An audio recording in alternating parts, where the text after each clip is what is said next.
All right, so now the speaker we've all been waiting for. We are lucky enough to have Jen Davis today. She is a VP of MAPS Coaching. Her team closes 500 homes per year at a hefty 40% profit margin, and she is also the co-owner and CEO of the Holt Homes Group. And we're very excited to have Jen today. So welcome, Jen. Thank you. Thanks for having me. What a great group. Also, I wish I could go to the role play class. Those are my favorite. Yeah, Just so you're you welcome know, to. right? That's an educational model. We role model something, then we role play it, then we real play it. That's what KWU is based out of. So we love that. So we'll dive in. My name is Jen Davis. That was a great introduction with all of my high points. Today we're going to talk about buyer agents. So it's funny that it's landed today. I think this is my third conversation today around getting buyer agency agreements signed. So before we get into my buyer presentation, which is what I'm going to share with you all today, I just want to set this stage for what's going on. As many of you know, laws are changing. We're kind of waiting on those final dates of when those things are going to happen. One of the things I know though is that if we can demonstrate our value, we're not going to have any problems. So I do believe that it's going to be challenging come August. I think we're going to have a challenging 90 to 120 days while we all figure this out, right? While we figure out what this looks like, what our new normal becomes. And the gentleman that was talking about getting your reps in, that's what it is getting your reps in, right? I look at the success that I had on the buy side, and I was closing 225 buy sides a year for 3 years in a row. And the reason I was able to do that is because I got reps in the years that I was selling 16 houses a year and 50 houses a year and 75 houses a year. And I always was looking at my business in a way of how do I do this better? How do I do it more efficient? So some of you are listening and you're like, I don't want to sell 225 families a house. I don't want to know that many buyers. And that's cool. I looked at the buy side of how do I replicate the listing side? It matched my personality a little bit better. I love the look on somebody's face when they see the house that they want to make the offer on. It's my favorite thing. Minus coaching when somebody actually gets it, when they all of a sudden look up and they've got the answer for themselves. So when I built the buyer presentation that I'm going to share with you, I built it as a training tool. So I didn't build it because I went into a buyer consult with this. I built it because I went into a buyer consult, or now what we call a strategy session, with a notebook.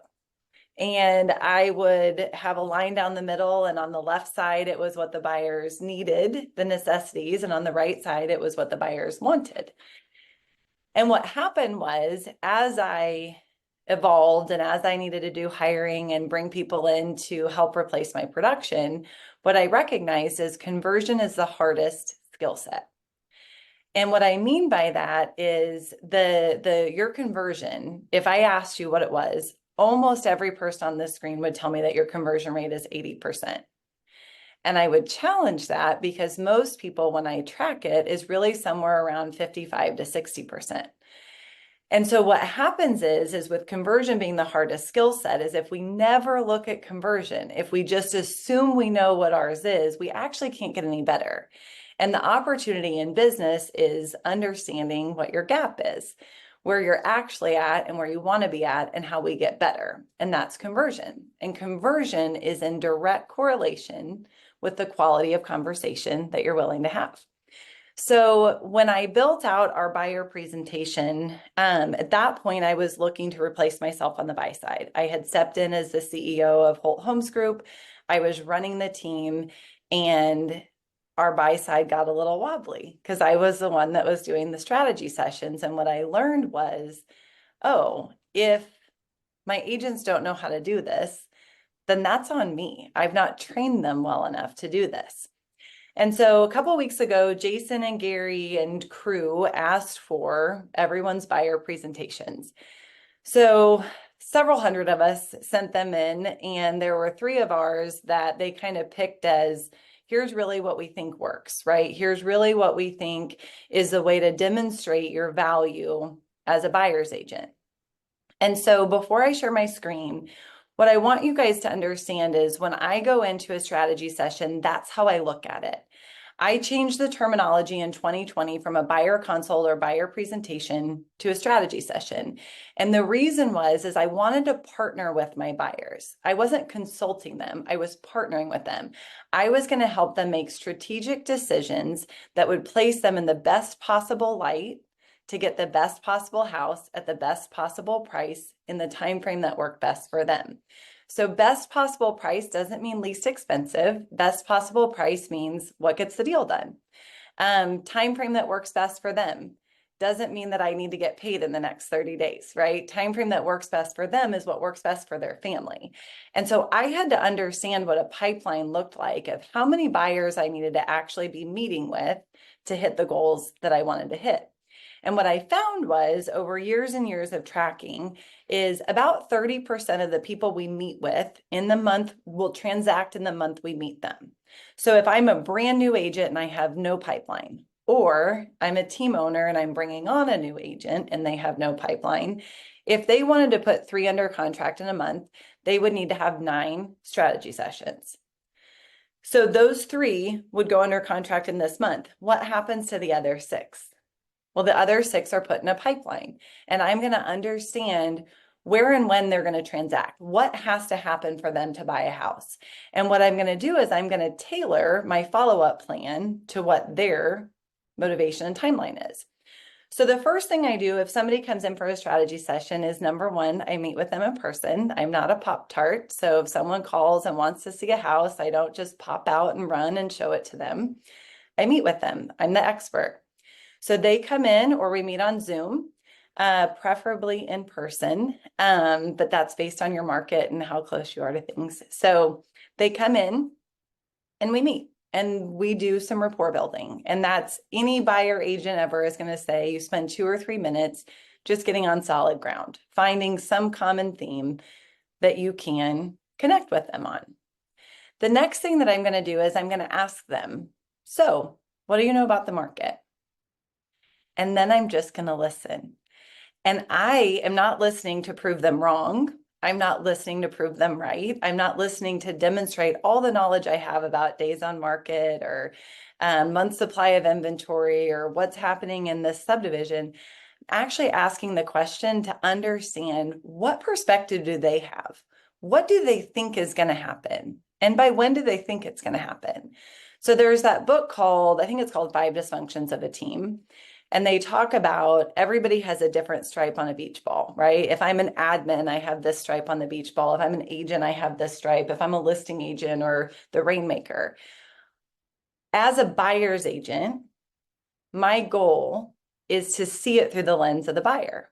Are they green? Are they red? Are they blue? What stripe on the beach ball are they? And then let's find common ground.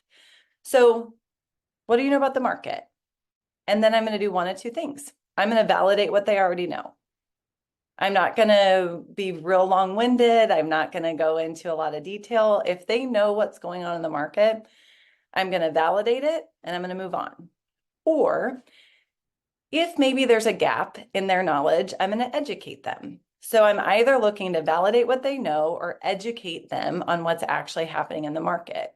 And I'm going to do that in 2 ways. 1 will be statistics. This is when we get to demonstrate all those things that we memorize, average days on market, month supply of inventory, all that good stuff. But I'm also going to balance it with story. So I'm going to educate them in 2 ways, statistic and story. So the statistics are those numbers that we memorize to demonstrate our knowledge.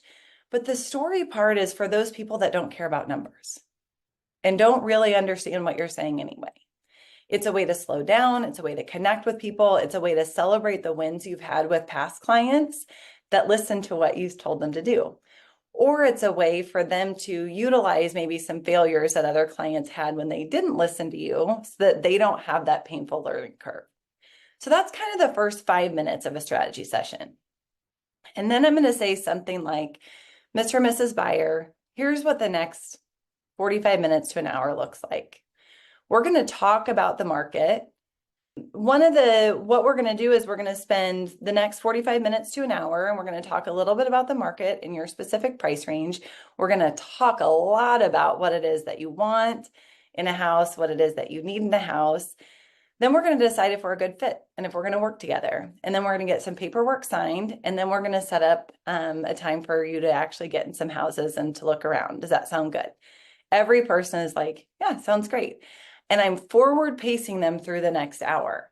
The first time that they hear that they're going to sign paperwork for me is not when we're sitting there to sign paperwork.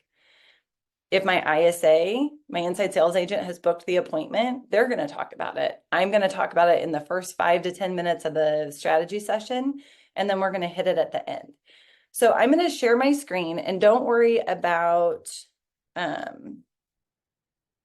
having to screenshot any of this stuff because you're going to get a copy of it. Can you guys see this okay? Yeah, thumbs up. Thank you. I'm going to move it so I can make it bigger. Okay. So this is, keep in mind, this was initially designed not to go through page by page. This was initially designed so that if I had an agent that got nervous in the strategy session, that they had a roadmap. That's all this is for. This isn't to memorize it. You will, because it's not hard. But it's likely those of you that have been producing for a long time, you do all of this anyway. All this is just kind of that support guide in case you forget something. So the home buyer guide, we're going to go through it, and I'm going to scroll very quickly through the about me, right? Because they don't care. It's all about them. In a strategy session, if we're spending 60 minutes together, my goal is to talk 15 minutes or less. If I am your coach, my goal is to talk 8 minutes or less. Because what we know is the more someone talks, the more the call is theirs or the meeting is theirs. So it's really important to understand the faster you can get someone comfortable with you and answering questions, the higher your conversion rate is going to be. So I'm going to go through and meet my team. If you're an individual agent, you clearly just don't have this page, and that's cool. I'm going to talk about my inside sales agent team because I am going to meet people whenever they want to meet. They don't have, this is a disagreement between a lot of buyers agents. Some buyer agents don't want to meet with anyone until they're pre-approved. I don't care. I'm not going to show you houses till you're pre-approved, but I'm happy to meet with you when you're ready to meet. Because what I'm going to do is I'm going to follow up with you and connect with you until you either buy a house from me or file a restraining order, right? Like those are the only 2 options that we've got. So it used to be that I would have a showing agent on this, but I'm not currently in production. So we put this together with just my inside sales agent team. So what I would talk about is I would say to somebody, I know that you initially met with Mark. Mark is our top inside sales agent. And what his job is to make sure that anytime a property hits the market that fits you, that you know about it. Because I'm going to occasionally be out in showings or I'm going to be in meetings like this, and I want to make sure that you don't miss anything. So if Mark was the one that set the appointment, Mark is the ISA that sticks with the client. If Tyler is the one that set it, Tyler's the one that sticks with it. Also going to introduce Megan. Megan is my transaction coordinator, and I'm going to talk to them about how awesome Megan is and that I am really good at finding properties, showing properties, negotiating them the best price on the best house and the time frame that works best for them. But that Megan is going to make sure that they know exactly what they need to do at each step of the way, right? So I'm already talking about Megan, even though Megan's not really going to come into play until we're under contract on something. I'm going to scroll through client testimonials because they don't care, but they have to be there because it's like the third-party validation, right? That somebody else has used me, trusted me, knows about me. Most people in this day and age, by the time they actually come into the office, they've Googled me, right? They've seen the client reviews or they've Googled you. This is the page where we're really going to spend the majority of the time. If I'm training someone, this is what they need to know. Just a buyer roadmap. I don't have to walk through every step of the way with them, but I likely am going to touch on each step. So I'm going to talk to them about interviewing the right agent. I'm going to talk to them about what it means to have an agent that's in your quarter. Why would you want to work with a buyer agent? What does that mean? How should that feel? What should that fit be? And I'm going to talk to them about there are agents that want to be your friend and they don't want to hurt your feelings and they want to step out and show you every possible house that you want to see. but I'm the type of agent that gets you the best house at the best price in the time frame that works best for you. We're not going to write multiple offers on multiple properties because I'm going to set you up for success. I'm going to be your strategic partner in how to get you what you want when you want to get it. And so we have that conversation. I'm talking to them about the interview process. I'm allowing the conversation to be in the room that they may be interviewing someone else because I get to ask that question if I don't know it. Have you met with any other agents? Is there anything that I haven't told you that they have, right? I'm setting the stage for it because I want them to know how I operate and what's different about me than somebody else. We're going to talk about getting pre-approved, and you're going to see in other pages that there's a lot of pages around some of this stuff. But the main thing that we're going to talk about is their timeline and their motivation. So I'm going to go through what do you know about the market? We're going to educate or validate. Then I'm going to go into talking to them about what it is that they want in a house. Understanding that search criteria is where most agents spend the majority of their time. Most agents. Best agents spend the most of their time on timeline and motivation. So I'm going to spend very few minutes on search criteria, very few.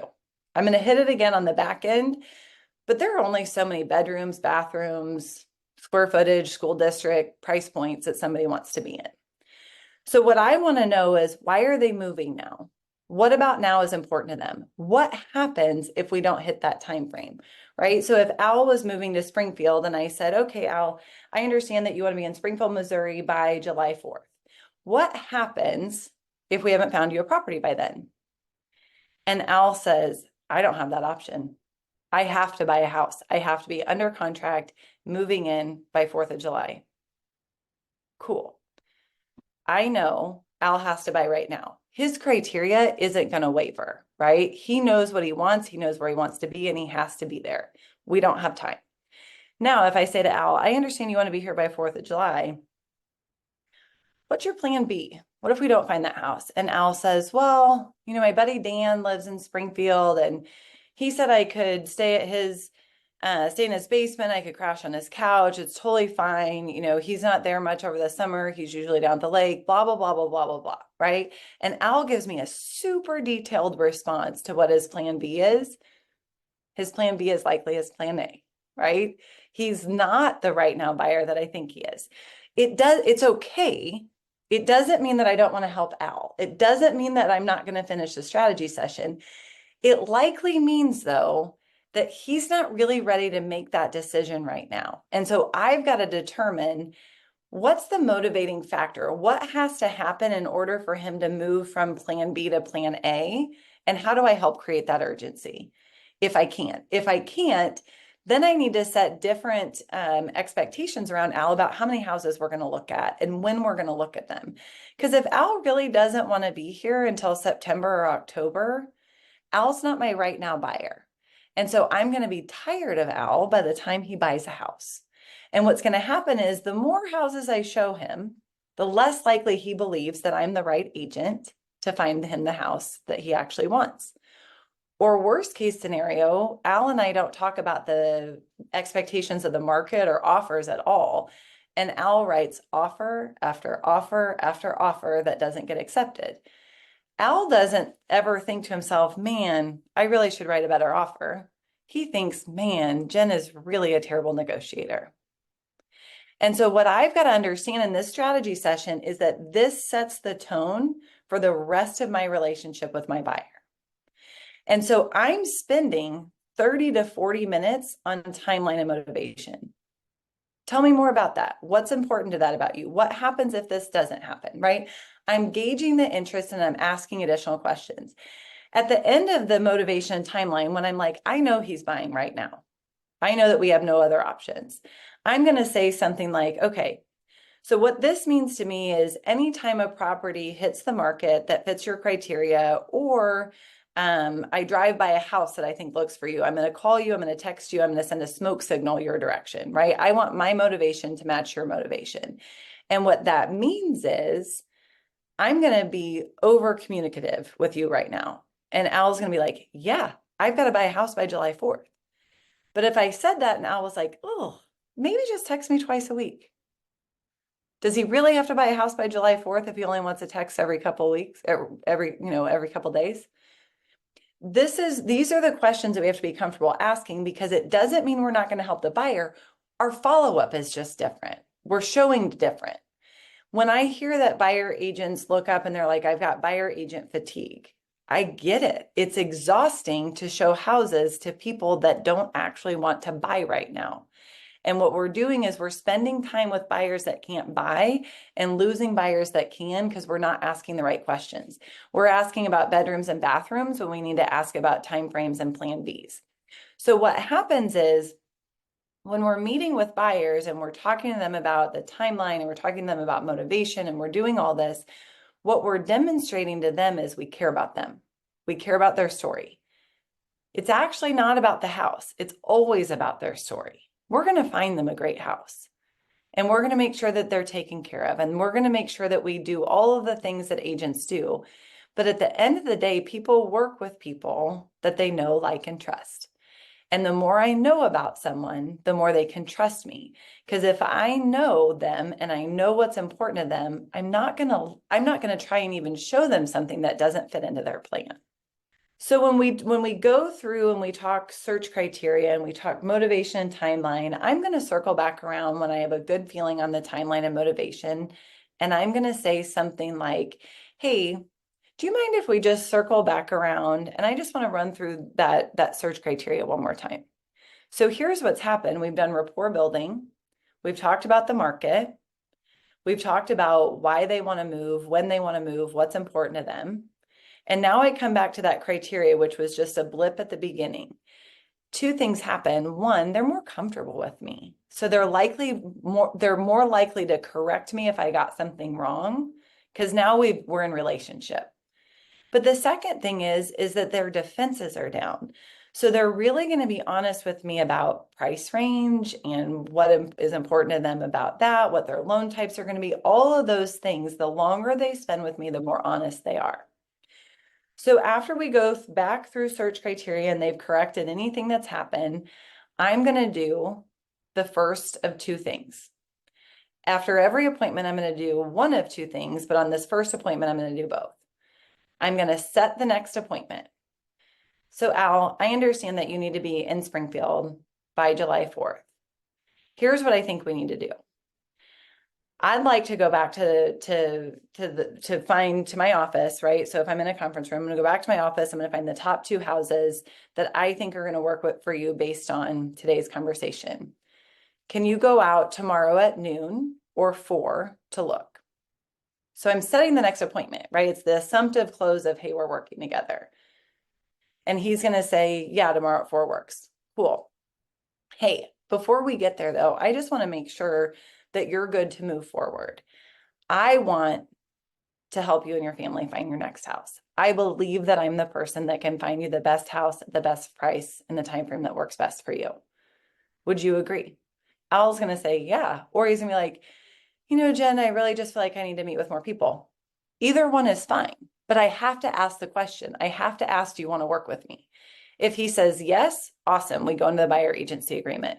If he says, I need to talk to more people, talk to me about that. What questions have I not asked, or what questions have I not answered that you still need an answer to, right?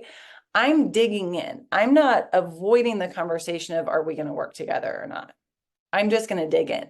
I will tell you, 9 times, I mean, it's not even 1 in 100 that somebody says, no, I don't think you're the right person.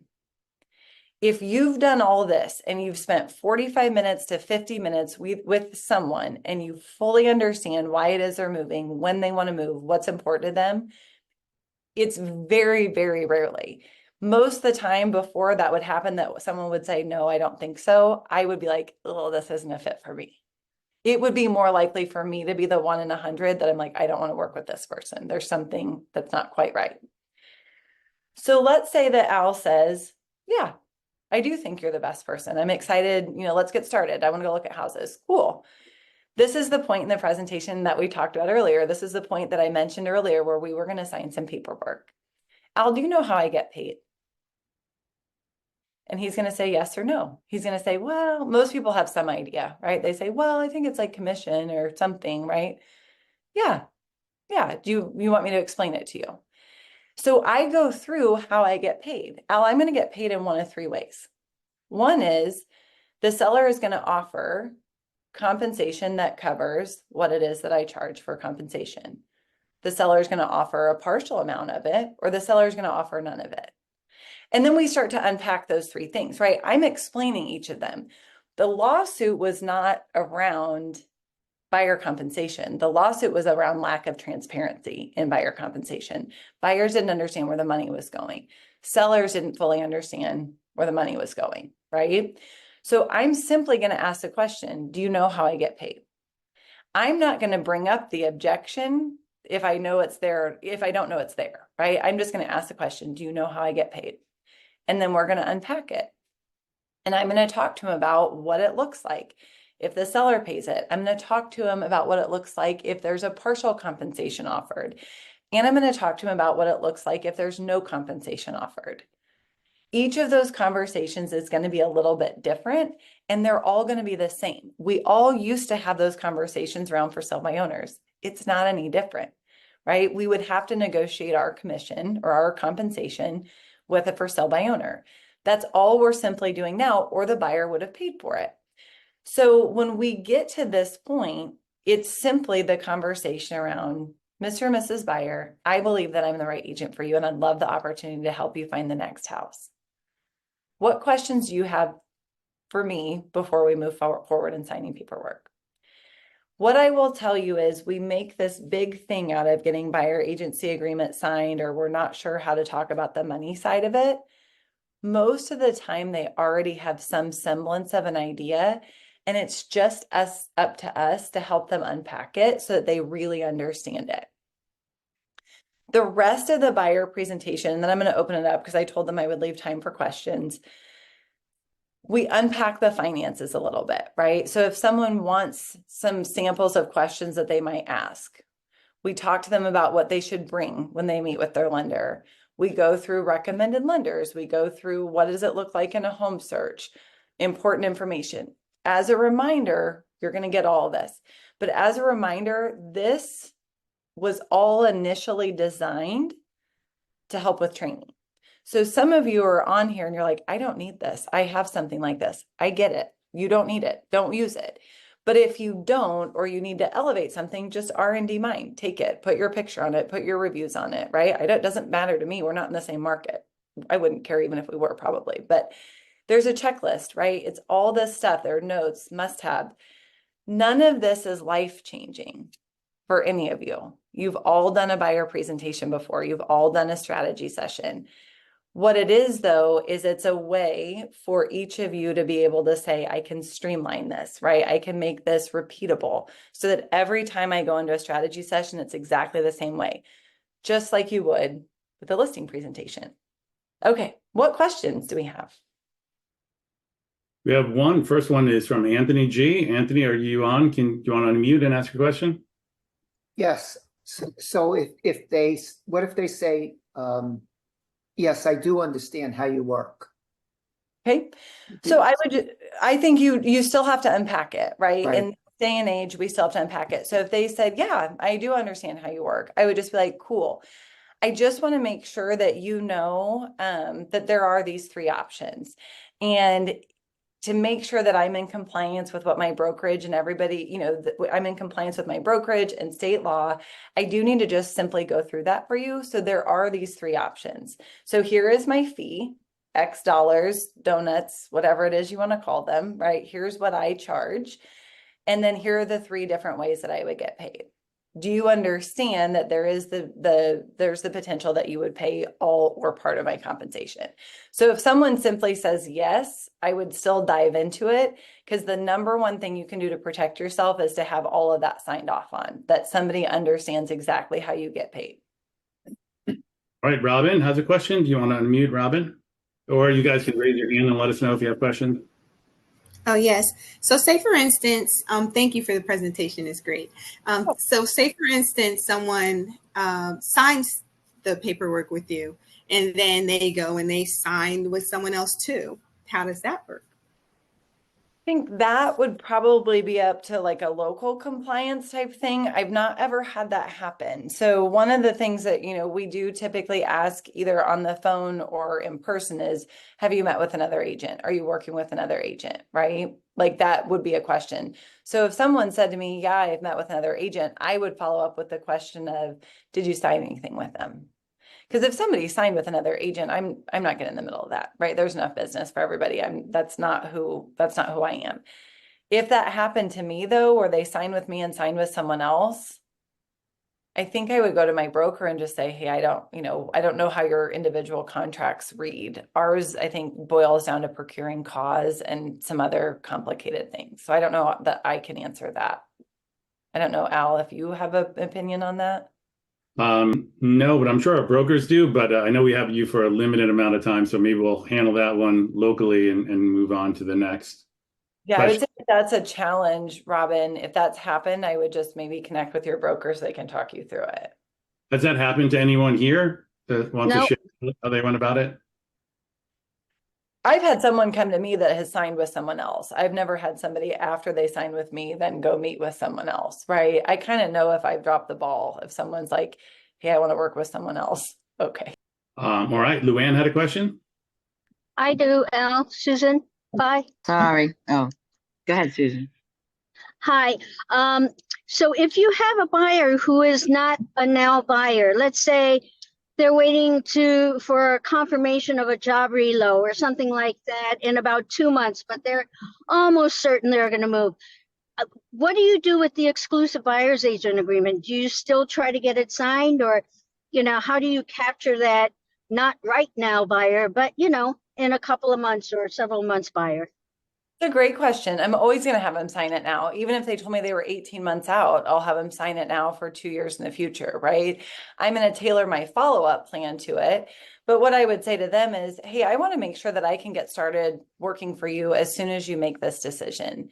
And so the fastest way for us to do that is for you to go ahead and sign with me. In the event that you don't move to this area, it's no big deal, right? We can just cancel the contract. However, I do want to be prepared, because if you get the go ahead within the next 2 months and you need to be here in Springfield, I want to make sure I can start working for you that day. Cool. Right, Luann. Yes, thank you. Great presentation. What happens if I know what I would say about if they should just go to the listing agent, but I want to hear what you would say. Like, why don't I just go to the listing agent? Is that someone that is a call-in lead, or someone you're meeting with face to face? Face to face, and well, I guess more face to face. Yeah. Typically, if I've got them in there and we're meeting face to face, there's a reason they're in there, right? And most of the time, I'll just work with a listing agent, for me, has always come up just like on a sign call. Someone's called and they just are like, can I just work with a listing agent? If we were meeting face to face and they said, I really want to just go to the listing agent, I would say, how has that worked for you so far? How long have you been looking for a house, right? Is it going Right. well? And then I would say, here's my perspective, right? When we're buying a house, we're buying our largest asset, and there are a lot of moving parts. And I can appreciate the idea of going to the listing agent. However, the listing agent is solely working for the seller, and their responsibility is to make sure that the seller is protected. What I have found in the course of doing this for, the last 12, 14 years, is that everybody should have their own representation and everybody should have their own advocate. And that's what this is. This is me coming with you and partnering with you and helping you find the house that works best for you and your family. And at the end of the day, whether you buy something right now or you buy it a year from now, we'll still be in relationship and you'll still have the ability to ask me questions. Where a listing agent, you're really only going to be able to ask them questions for the life of that listing. And I just, from my perspective, I have found that most people feel more confident in their decisions when they've got somebody that's in their corner. That's great. Thank you. You're welcome. Catherine had a question. I think it's similar. Catherine, do you want to unmute? All right. Yes, I do. Thank you. Yeah, I just had a question. If people are still a little confused on what's going on as well as we are. And when you meet with someone who doesn't really understand how this is and you explain it to them, how you're going to be compensated as a buyer's agent, and they say, well, what in today's market where there's no homes on the market, there's only a handful anyway, I'm going to have to go over asking.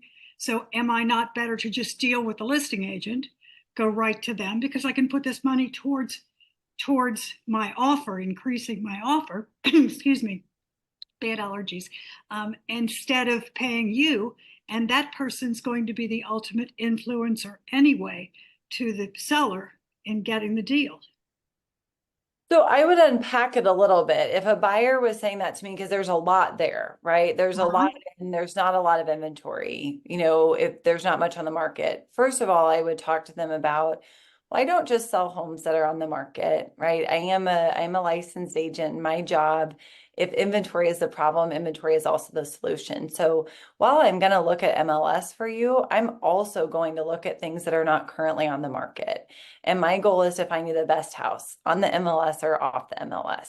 So me being a buyer agent doesn't just mean that I'm going to use the same search portals that you have access to. I actually have the ability to go and find some additional inventory.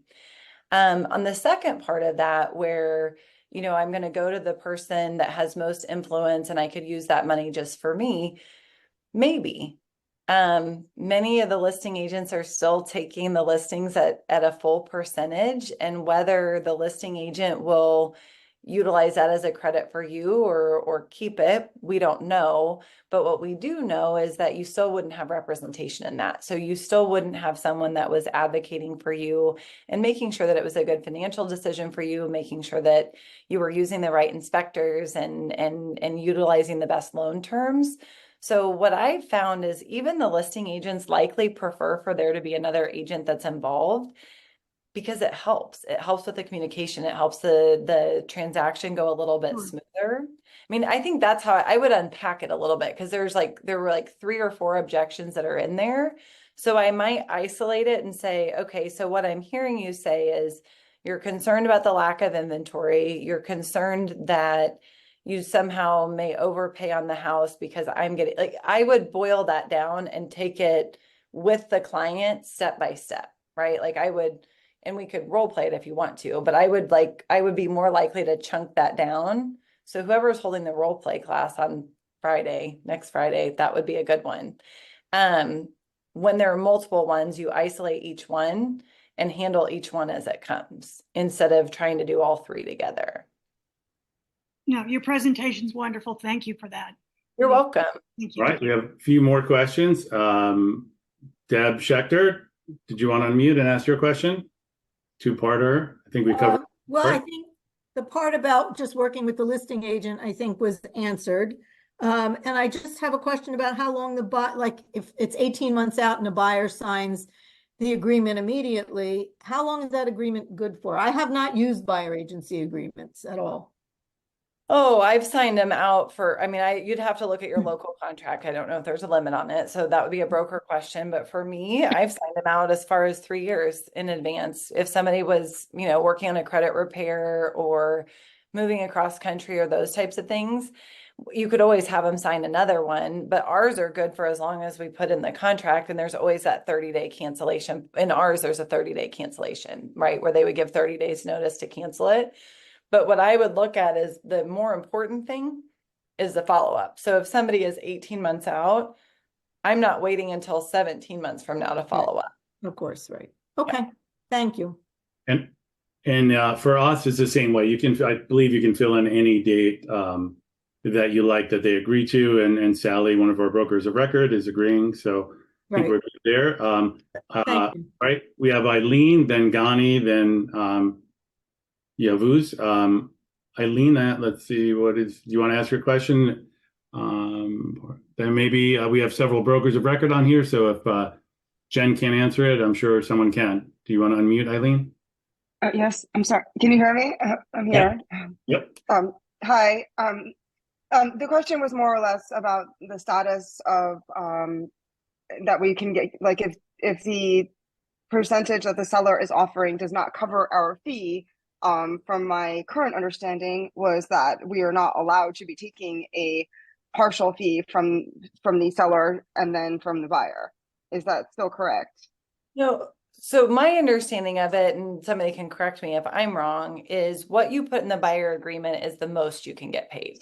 So if I put in there, let's say, I'm going to use dollar amounts, not percentages. Let's say I put in there, I'm going to get paid $10,000 and the seller is willing to pay me $8,000. I could absolutely take $8,000 from the seller and $2,000 from the buyer. What can't happen though is I can't say I'll take 10,000, the seller is offering 15 and then I get the 15. I'll only get up to what I got signed in the buyer agency agreement. Okay. Makes sense. Thank you. That's the way it works everywhere. Does anybody have any questions around Yes, that? is it better to put, because I said I have not used these agreements, a percentage? To me, I feel like I should put a percentage rather than a dollar value.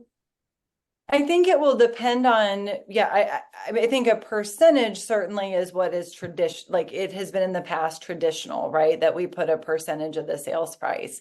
There are times we'll put a dollar amount in if the price point is too low, right? I'm going to have a guaranteed amount to work with somebody. So I think you decide that case by case, how you wanted it to go. I would say though, that buyer agency agreement, that is in August where you will have to have one signed before you even show a house. So if we're looking at skill set, and I don't know how they're going to police it. And so I know that 10 people could tell me that nobody's going to track it. And I'm telling you, my team is going to have everything signed before we go show a house. So I would practice that now. That would be the number one thing I would role play right now, is getting a buyer agency agreement signed so that you're not learning it in August along with everybody else. Have you had, Jen, had this situation where somebody says, well, I just want to pay whatever, the seller is paying. And if the seller is not paying anything, then I don't want to pay anything. Or, how do those specific conversations go? So it's still pretty new. So I haven't had anybody that said, no, I don't want to pay that, right? Because the law isn't in effect yet. I haven't had anybody say that. I think if somebody said to me, I can't pay it, right? I don't have any money. So if the seller's not going to pay anything, then I can't pay you anything. Then what I would say is, if it's like a first-time home buyer or a veteran or someone that I actually can understand that, I'd be like, Mr. and Mrs. Buyer, I completely understand. It's hard enough to have the down payment money. How about we do this? What we can do is we can sign a buyer agency agreement for the amount that I traditionally would charge. And in the event that the seller's not offering any compensation at that point, I will bow out. So I'll make sure that we know ahead of looking at the house, is there compensation being offered or not? Similar to how I used to do it, right? How we did it with for sale by owners. I never showed a for sale by owner that hadn't signed an agreement with me. I would call the for sale by owner and say, I've got a buyer that's interested. Will you work with a buyer's agent? And if they said yes, awesome. I sent them an authorization to show to sign. If they said no, I would go to the buyer and say, hey, I'm really sorry. They don't want to work with an agent.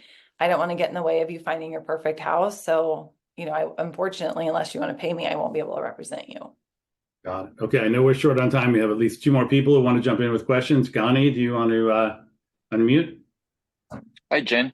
Thanks so much for your presentation. I really appreciate it. A lot of valuable advice. Jen, I'm having right now some issues with one of my buyer. He's qualified. He got pre-approval for like around 950K, and he's sending me houses that cost price around like 920, 930, like pretty much close. And we've been sending offers, a lot of offers, and I think like 7 offers. None of them got accepted. I don't know what to do because the house that they choose is pretty close. And I'm telling them that we need to drop the like searching price, but they say, oh, I don't like this house. It's too old. I don't like, etc., etc. So I don't know what to do. I think like they waste a lot of time. I waste a lot of time, and I don't know how strategically try to explain them. I tried to explain, but I don't know. So, and this first question, another quick question is about the value of as a buyer agent. I noticed that a lot of buyers actually directly going to open houses, talking to the seller agent. And I understood, I told to one of my buyer, I'm here for you, and the seller's agent is for them, for the seller, not for you. But still, they can send the regular offers. Still, they should go the same process, like with or without me, and they can find houses with so many free online tools nowadays. So I was questioning myself how I can really be valuable, not just show houses, not just set up online system, etc., but really, like, without me, they can't breathe. So if you could give some, more details about it, thank you. Sure. I think the first question on the buyer that's writing the offers that's not getting accepted, I think anybody can do. I think there are lots of people, Gani, that are sitting here and they're like, I have that, right? I've got buyers that are writing low ball offers and I'm telling them not to. What you want to do is you want to regroup with the buyer when it's not during an emotional time, when they're not in the middle of making an offer. So let's say they just lost out on something. You wait a day and I would call and I would say, hey, Gani, it's Jen. I've just been thinking a lot about you. And I know that we've written offers on 7 properties. I know that they're within your price range and we're still not getting them accepted. I think that there's the potential that I maybe missed something during our strategy session. I'd like to go back and talk to you a little bit about the market. Outside of the experience that we've had over the last 7 houses, what do you know about the market? And so I would simply go back. I would take the ownership. I would say, I missed something in the strategy session. I missed something in the buyer consult. Whatever it is you call it.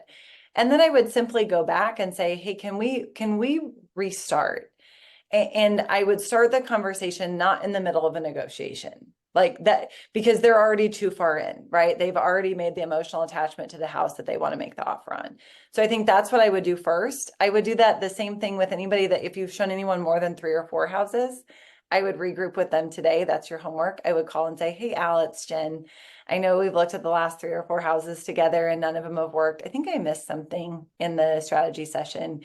Can we go back through? Because that last house that we looked at, I really thought was the house for you. That was the one I was picturing in my head the first day that we met. That's the one I thought you were going to make an offer on, right? So if you're having trouble with negotiating or you're having trouble getting somebody to make an offer, simply call them today and regroup. Hey, I just wanted to connect with you. I want to start over.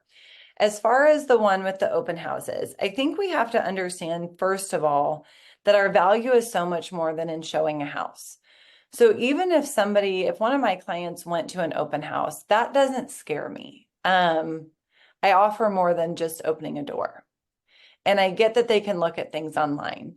But what they can't do is they can't take my knowledge of the market and negotiating and all of those other things. So one of the things that I would do if somebody was going to a lot of open houses is I would simply give them a stack of my business cards, right? And I would say, hey, go to the open houses, look around. When they ask you questions so that you don't have to be bothered when you look around, just hand them my card and say that we're working together. What I would do though, I will tell you though, for the most part, I'm going to control what we're looking at. There are very few times that a buyer that I'm helping picks their house. It's almost always that I do. And I get the Zillow stuff and I get the realtor.com and I get that they can do all the searches, but I'm not setting my buyers up on an automated search. They're not getting an automated search that has 17 listings that maybe only 1 or 2 of them work. I'm actually handpicking the houses because it's what I'm good at. And so I do think, it's never really bothered me if people went to an open house because I'm so much more and you are so much more than a door opener, right? We've got the ability to negotiate and think and build relationships with listing agents so that they take our offers.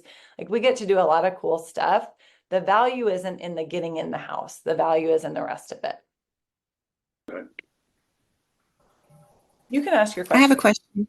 Yeah. So you may have run into this before, but I have a family member, right? And you know how they can They're the worst. I have several clients that work in the entertainment industry as professional athletes, right? So my family member just happens to be one. So he reached out to me about a month ago and he's like, hey, I'm looking for a property.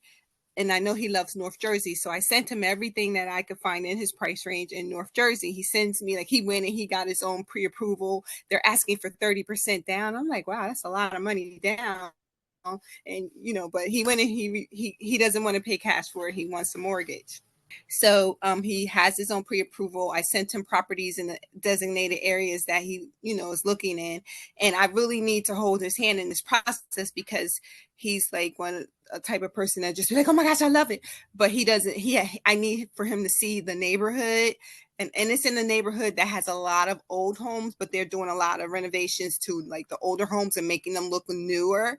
But I need him to see the neighborhood. I need him to realize that your taxes are going to go up tremendously, and I just need to hold his hand and walk him through.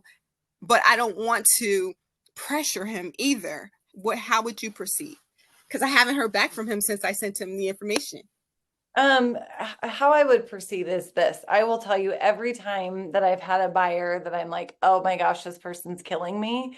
It's been a friend or a family member because I haven't followed my own steps, right? I short circuit them because I related to them or they're my friend or whatever, right?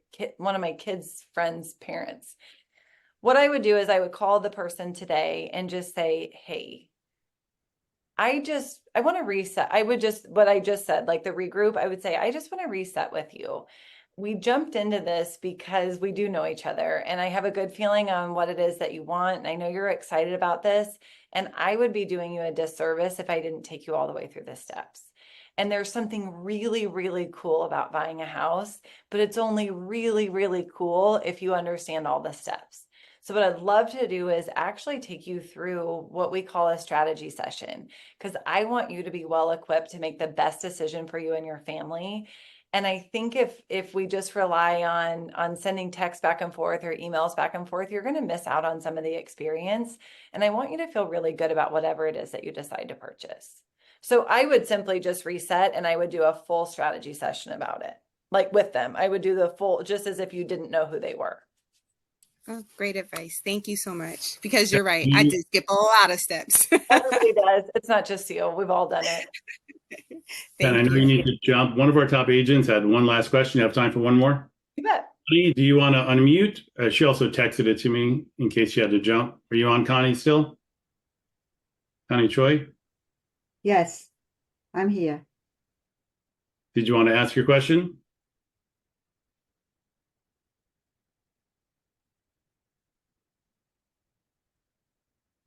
I think she's on mute. Are you on mute, Connie? Okay, I'm sorry. Can you hear me? Yes, now I can. Okay, all right. I have a situation. Buyers prefer meeting me in front of the property. Before I show them, I always ask good questions about their motivation and timeline and everything. But sometimes it's kind of awkward meeting them and showing them property. Then ask for signing the buyer's agreement. It's not the right way of doing it.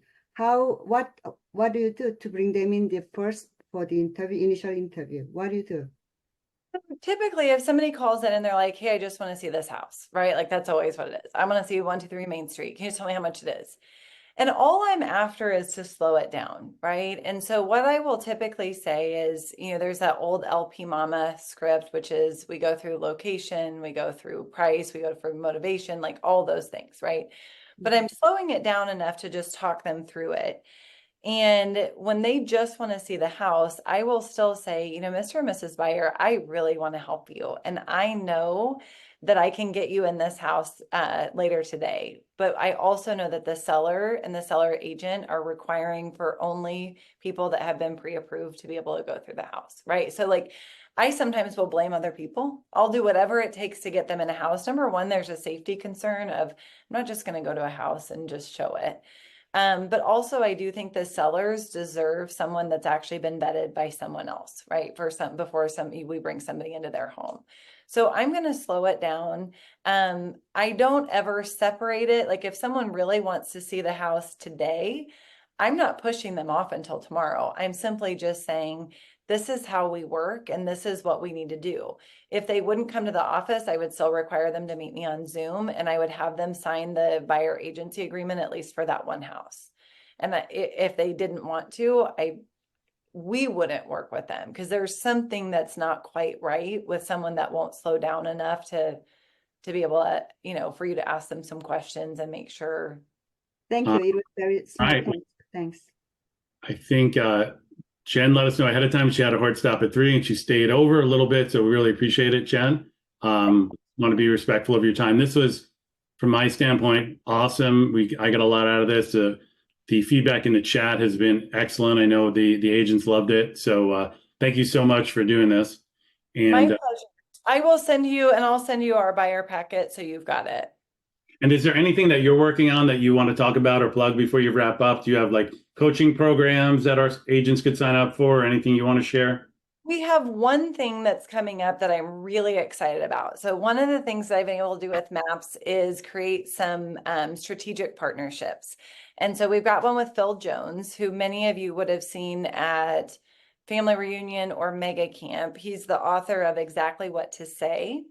And we've got him coming in to do a 1 full day training that's virtual. He's got one on the 24th and the 27th. It's the same content.